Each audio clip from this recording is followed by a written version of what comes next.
for the positions on the county commission. We thank you for coming tonight. This is a joint operation that's put together both by the library and the League of Women Voters. Looking at a couple of specific situations the Commission's dealt with, compare the Commission's decision to approve the AT&T cell tower over the objection of nearby residents with the decision to reject light industrial development along parts of Salt Creek Highway, again, with the objection of nearby residents. How are they the same or different? Well, my concern with Salt Creek's, with the tower, first of all, is AT&T got up and said that they would sue if it wasn't passed. So that's pressure from a company that has the ability to do that. And there was a decision, I guess, that had to be made at that point. But still, again, you have property owners who are quite affected by that. And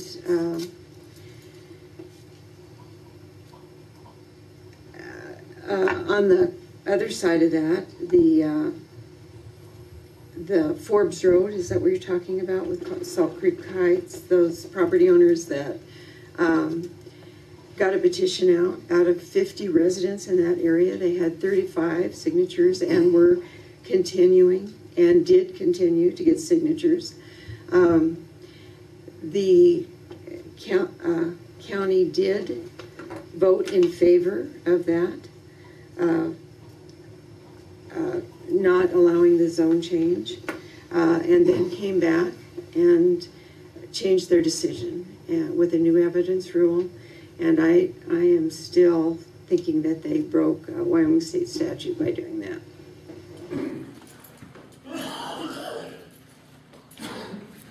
Linda Bergeron, 2352 South Kaufman Avenue. I have several questions concerning this rehearing. First of all, you cited a statute. Could you recite that again?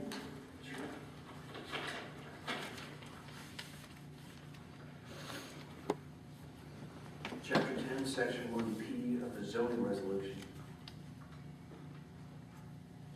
So that's not a statute, it's just a zoning resolution? That's correct. It's a Section 1P of the zoning resolution. Okay. How did this process occur? Did you just spoke before the work session and asked to bring it up, or? No. Keith Tyler gave me a call, and I visited with him, and we had a conversation, and in that conversation, you know, some changes were offered, and you know, at that point, I approached Bill, and we talked about how the process moved forward with the reopening. Okay, thank you. Legal counsel's advice that we absolutely did. Well, he said Wyoming state statute. He explained to you what new evidence. I'd like you to go back and look at his explanation. He explained to you what new evidence actually means, and he explains what new evidence means in a court of law. He said that this is not a court of law. That's right. Now, if I had the money, I believe over that situation, I could sue you and win. Because in a court of law, he gave you what new evidence means. It has to be substantial and very new to the situation. So I would like you to review what your counsel said. I'm sure that 59, which defines new evidence sufficient to have a new trial, is material for the party applying, which the party could not, with reasonable diligence, have discovered and produced a trial.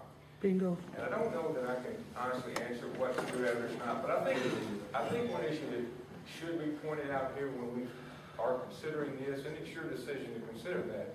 This is rules for trial. This is not a trial. And to apply it exactly the same as the court would do, I don't think is the correct application of the law. And for one example, if this were trial, a person speaking before or against would not have the opportunity to walk up and submit a petition the night of the hearing, which contains a certain number of names. That doesn't happen at a trial. At a trial, everything that's going to be submitted for evidence has got to be exposed to those other side, usually months before. New evidence, as described by our county attorney. Part of it, I didn't get the exact wording, but part of it was basically it was something that could not be found by using due diligence. Is that, correct me if I'm wrong. I jotted down the five things that Mr. Tyler listed as new evidence. Number one was the concerns of the residents. Now, there was concerns 2 years ago when they were rezoning out there. Does it not seem like due diligence would have been going out and kind of checking with the residents before they put in the zoning application and try to resolve some of these issues in advance? He said the petition was new evidence. Had he done the due diligence of checking, seeing, testing the waters with the area property owners, I don't think that petition would have been a surprise.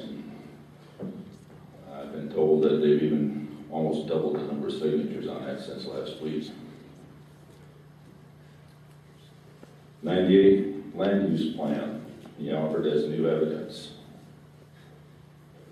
This seems like that if you're going to develop an area, you might want to know what the land use plan was for that area. That's not new evidence, at least not in my opinion. History of the zoning in the area. Again, you have an experienced developer. This due diligence gives you all of this. This does not fall under, in my opinion, does not fall under or meet the level of new evidence.